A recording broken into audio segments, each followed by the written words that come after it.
এই যে কয়েকদিন আগের ঘটনা, ঢাকা ধামরাইলে স্কুল পড়ুয়া এক ছাত্রীর একটি ড্যান্স এর কারণে বিবাহ ক্যান্সেল হয়ে গেল। ওই মেয়ে কি জানত যে তার এই একটা ড্যান্সের কারণে তার বিবাহ বাতিল হয়ে যাবে, ক্যান্সেল হয়ে যাবে? এই ঢাকা ধামরাইলে কয়েকদিন আগের ঘটনা, সোশ্যাল মিডিয়ায় ব্যাপকভাবে ভাইরাল। একটি স্কুল পড়ুয়া একটি ছাত্রী একটা ড্যান্সের ভিডিও ভাইরাল হওয়ার কারণে বিবাহ ক্যান্সেল হয়ে গেছে। কথায় বলে, ভাবিয়া করিও কাজ, করিয়া ভাবিও না। এই মেয়ে কি জানতো যে আমার এই একটা ড্যান্সের কারণে আমার বিবাহ ক্যান্সেল হয়ে যাবে, আমার জীবনে নেমে আসবে একটা কলঙ্কিনী, একটা বিপদ, একটা দুঃখ, একটা কষ্ট? কখনো জানতো না। উভয় পক্ষের গার্জিয়ানে 3 তারিখ একদম ধার্য করেছে, মাত্র 1 থেকে 2 দিন বাকি। সেই কবে যেন স্কুলে অনুষ্ঠান হয়েছে, এই অনুষ্ঠানে বসে ওই মেয়েটা একটা ড্যান্স দিয়েছে। যখন বিবাহ কার্য 3 তারিখ ঠিক হলো, আপনি দেখবেন এলাকায় যখন বিবাহ হয়, তখন দেখা যায় এক শ্রেণীর মানুষ কানাকানি করে, কানা খুশি খুশি করে যে অমুকের মেয়ের সাথে অমুকের ছেলে যায় না, আবার অমুকের ছেলের সাথে অমুকের মেয়ের সাথে যায় না। এরকমের কথা বলতে বলতে এক পর্যায়ে ওই মেয়ের ওই ক্লাবের যেন ভিডিও, অনেক আগে একটা ভিডিও, ড্যান্সের ভিডিও, তার বাবাকে নিয়ে দেখালো যে এই দেখেন আপনার পুত্রবধূ। বাবা একজন হাজী সাহেব মানুষ, সম্ভ্রান্ত পরিবারের লোক, মেয়েরাও ফ্যামিলি মোটামুটি ভালো, কোনো অঙ্গে কেউ কম না। ছেলের বাবা যখন এই মেয়েটার এই ড্যান্সের ভিডিও যখন দেখলো, তার মেয়ের বাবাকে কল দিয়ে বলল যে আমি আপনার সাথে আত্মীয় করবো না। কেন, কি খবর, সমস্যাটা কি? আমি এই নর্তকী, এই ডানা পরা পরি, এই যাত্রাপালের মেয়ে আমি আমার ছেলে বউ হিসেবে কখনো আমি গ্রহণ করব না। যখন এই কথা বলল যে আমি এই যাত্রাপালার মেয়ে আমার পুত্রবধূ হিসাবে আমি গ্রহণ করব না, কি ড্যান্স! আপনি দেখলে আপনি পাগল হয়ে যাবেন। রঙিন শাড়ি পরে, আমার তো মনে হয় ফেরেশতারাও দেখলে অবাক হয়ে যাবে। আকর্ষণীয় ড্যান্স, রঙিন শাড়ি পরে। ছেলের বাবা দেখে সে তো আত্মহারা হয়ে গেল। এই মেয়ে কখনো আমার পুত্রবধূ হিসেবে গ্রহণ করা যাবে না। এই কথা যখন বলল মেয়ের বাবার কাছে, মেয়ের বাবা হুমকি দিল যে আপনার বিরুদ্ধে মামলা দেব, আপনার বিরুদ্ধে মামলা দেব। ছেলের বাবা বলল, আপনি যদি মামলা দেন তো দূরের কথা, আপনি যদি আমার যদি এই কারণে ফাঁসিও যদি হয়, তবু আমি ওই মেয়ে আমার পুত্রবধূ হিসাবে কঠিন কালো গ্রহণ করব না। আমি বলি, ছেলের বাবার কথা ঠিক আছে একদিক থেকে, কেননা অনেকই পুরুষ আছে যে তার পুত্রবধূ এরকমের খারাপ হোক, নাচ গান করুক, এটা পছন্দ করে না।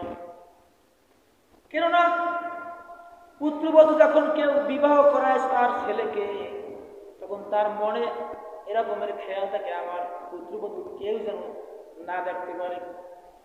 কিন্তু না দেখা তো দূরের কথা, এর আগে এলাকার সবাই দেখাশোনা শেষ, আর ওই ড্যান্সের ভিডিওটা এলাকার সবাই দেখছে, যার কারণে তার মান সম্মানের একটু ইজ্জতের একটু হানি হয়ে গেছে। ছেলের বাবা নিবি না। আমি বলি ঠিক আছে, আপনি নেবেন না, বেশ ভালো কথা। তবে আপনি বিবাহ করার আগে যখন আপনার ছেলের জন্য আপনি মেয়ে যখন ঠিক করেছেন, ওই সময় আপনার উচিত ছিল আমার ছেলের জন্য কোন মেয়ে ভালো হবে, কোন মেয়ে দরকার, কোন মেয়ে আমার ছেলের জন্য যোগ্য হবে। কিন্তু আপনি তা না দেখে আপনি বিবাহ দিন তারিখ সব কিছু ধার্য করে আপনি এখন বলতে আছেন যে আমি ওই মেয়ে নেব না। ওই মেয়ে যে ড্যান্স করে, গান করে, তা তো নতুন কিছু না। আপনি যদি এলাকায় খোঁজ খবর নিতেন তাহলে অবশ্যই এর আগে থেকেই দেখা যায় একদিন করে না ড্যান্স গান, আরো বহু করেছে। কেননা রাসূল করিম সাল্লাল্লাহু আলাইহি ওয়াসাল্লাম বলেছেন, পুরুষেরা 4 দিক লক্ষ্য করে বিবাহ করে। তারা সুন্দরী দেখে বিবাহ করে, তারা দিনদার দেখে বিবাহ করে, সম্পদ দেখে বিবাহ করে, বংশ দেখে বিবাহ করে। আমি বলি আপনি যদি এভাবে এই 4টা দিক যদি আপনি লক্ষ্য করতেন তাহলে দেখা যায় এরকমের সমস্যা আপনার হতো না।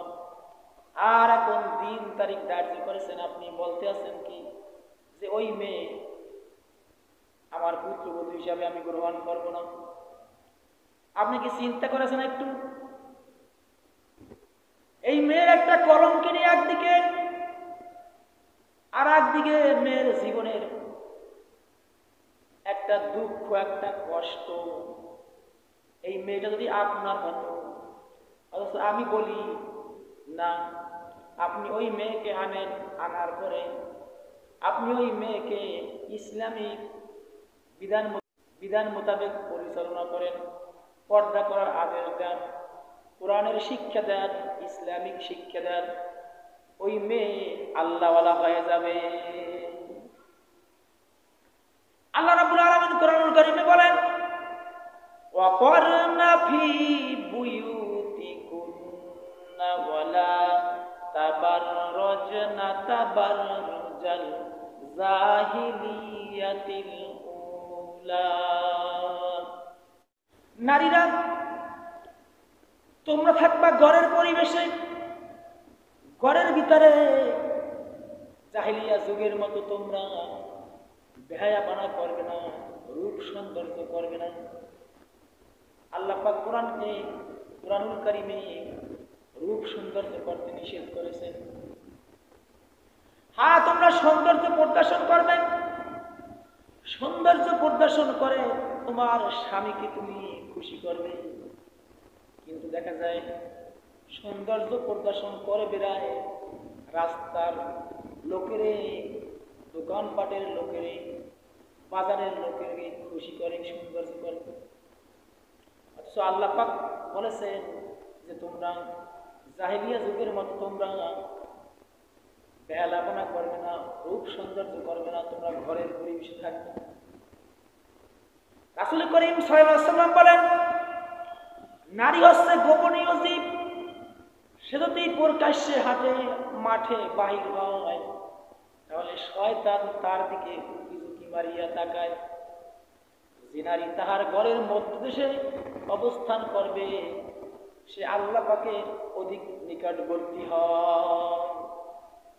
কিন্তু আপনি দেখবেন বর্তমানে আল্লাহ নবী বলেছেন নারীরা হচ্ছে গোপনীয় জীব, কিন্তু তারা গোপনে মোটেও থাকে না।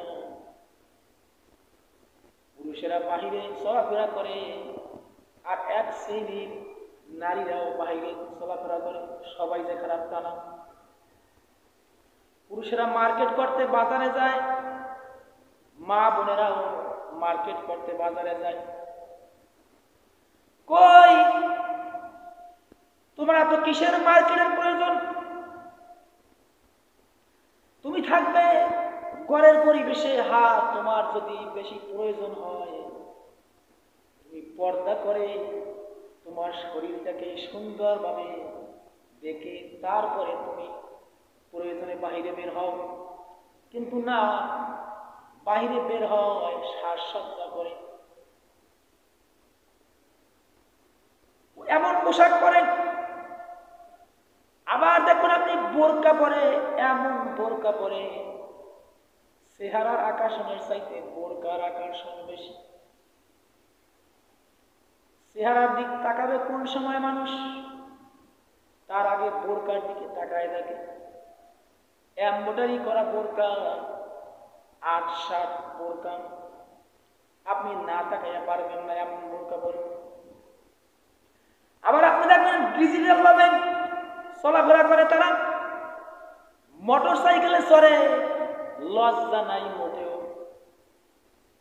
আল হাইয়া শুবাতু মিনাল ঈমান, লজ্জাশীলতা হচ্ছে ঈমানের অঙ্গ। অথচ আমি আমার নিজের চোখে দেখা, আপনারা কি দেখেন, কি যে বলবো, অবশ্যই আপনারাও দেখেন। মোটর সাইকেলে চড়ে, 2 দিকে পা দিয়া পুরুষের মতো।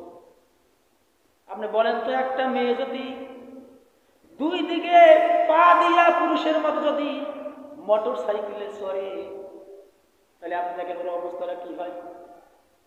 ওরে দেখলে লজ্জা লাগে না? আমার তো লজ্জা লাগে, খুব কষ্ট লাগে। কই এরা কারা?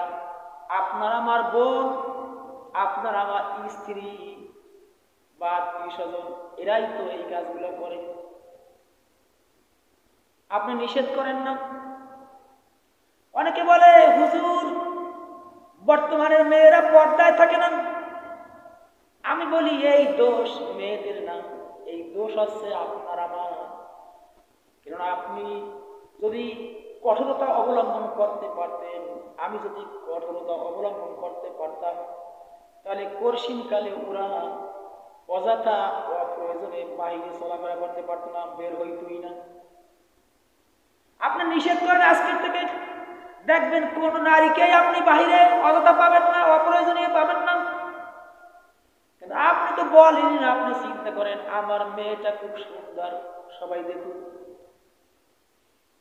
ঘটক লাগবে না, এমনি ঘটক চলে আসবে আমার বাড়ি। এইটাই বলে আপনার খেয়াল।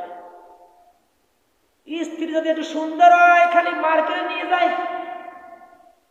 মোটর সাইকেলের পিছনে চড়লে তো আর কোনো কথাই নাই। এমন ভাবে সাজসজ্জা করে রাস্তায় বের করে, মানুষকে দেখায় যে আমার স্ত্রী অনেক সুন্দর। এই কপাল পোড়া, তুই তো জাহান্নামে যাবি, আর তোর বউরেও নিবি তোর কারণে। আবার তোর বউ জাহান্নামে যাবে, আবার তোরেও নেবে জাহান্নামে। বলে নাউজুবিল্লাহ।